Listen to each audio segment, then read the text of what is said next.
2020 жылы Кыргызстанда парламенттик шайлоо өтөт. Ага өлкөдөгү ири жана чакан саясий топтор эмитен даярдык көрө баштады. Учурда мына ушул алдыдагы өлкө саясатына чоң таасирин тийгизүүчү парламенттик шайлоо кандай эрежелер менен өтөт? Шайлоо босокусу канча пайыз болот? Көп саясатчыларды түйшөлтүп турган учуру. Анан 3% аз эмес. Биздин Акшумкар партиясынын ою 5% деп атабыз да.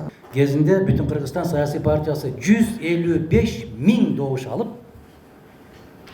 парламентке кирбей калган. Буга чейинки 2015 жылы өткөн парламенттик шайлоодо босого чеги 7%ды түзгөн. Анда аталган чектен бар болгону 6 гана партия өткөн. Бирок 2017 жылы бул тоскоолдукту дагы татаалдаштырып, босого чегин 9%га көтөрүү боюнча мыйзам долбоор иштелип чыгып, ага ошол учурдагы президент Алмазбек Атамбаев кол койгон. Бирок быйыл ал босого чегин азайтып 5%га түшүрүү тууралуу жогорку кеңештин 5 депутаты мыйзам долбоорун даярдап, коомдук талкууга алып чыкты.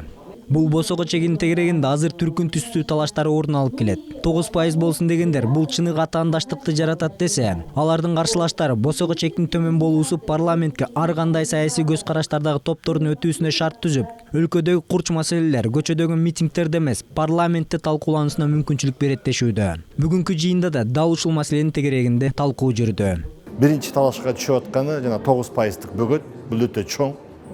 Бұл бир топ саясий күчтөрдү, анан кийин шайлоочулардын добушун сыртка калтырып коет парламенттен. Эгер алар сыртка калып калса, анда алардын үнү угулбай калат да, алар эшиктен айтыш керек болот да, баягы көчө демократиясы, көчө талаптарына өтүп кетет. Бул биринчиси. Экинчиси, бир топ жаңы муундар, жаңы күчтөр кирбей калат буга. Эмне үчүн? Анткени ушул 9% болгондо акчага көп басым жасалып калат. Жыйындын жүрүшүндө ар кандай пикирлер айтылып, талаш тартыштар орун алды. Бири 5% жетиштүү десе, айрымдары 3%га чейин төмөндөтүүнү да сунуш кылышты. Анан 3% аз эмес. Мен да урматтуу депутаттарды ошол 3%-те мындай аракет кылышыңыздарды сурайт элем. Теоретически бир райондун эл бир шайлап коет экен дейт. 5% кылсак, теоретически 7% кылсак, теоретически бир карасы район эле шайлап коет экен десек эле болот да. Чоң район, кичи район деген бар. Мен оюмча андай болбойт. Регионалдык бизде тосмолор дагы бар. Бул жыйында көтөрүлгөн көп маселелердин арасында босого чегин жана күрөөгө коюлчу акчанын суммасын азайтуудан сырткары да шайлоо системасына өзгөртүүлөр сунушу болду.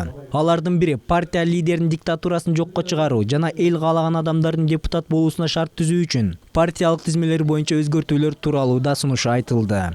Пропорционалдык система болгондон кийин биз шайлоодо партиялык тизмелерге добуш беребиз, партияны тандайбыз, сөзсүз түрдө партияга добуш беребиз. Бирок ошо партиялык тизменин ичинде бул жана преференциалдык тизме деп коюп атпайбы? Преференциалдык добуш берүү деп коюп атат. Бирок тизменин ичинде өзүңөргө жаккан кандидатты, ошол партиялык тизменин ичиндеги өзүңүзгө жаккан кандидатты белгилейсиңер да, шайлайсыңар да.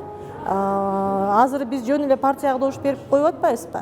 Анын кесепетинен биз мисалы ким депутат болоорун да билбей калып атабыз. Анткени биз мисалы ошол ондукта жактырып шайлаган депутат кийин партия жеңгенден кийин мандаттан баш тартып дагы чыгып кетип атат да, ошондо шайлоочулар алданып калып атат. Бир нече саатка созулган жыйындын натыйжасында катышуучулар шайлоо мыйзамын өзгөртүү боюнча өз сунуштарын тизмелеп, резолюция кабыл алышты. Эми аны бир нече тийиштүү органдарга жөнөтө турган болушту.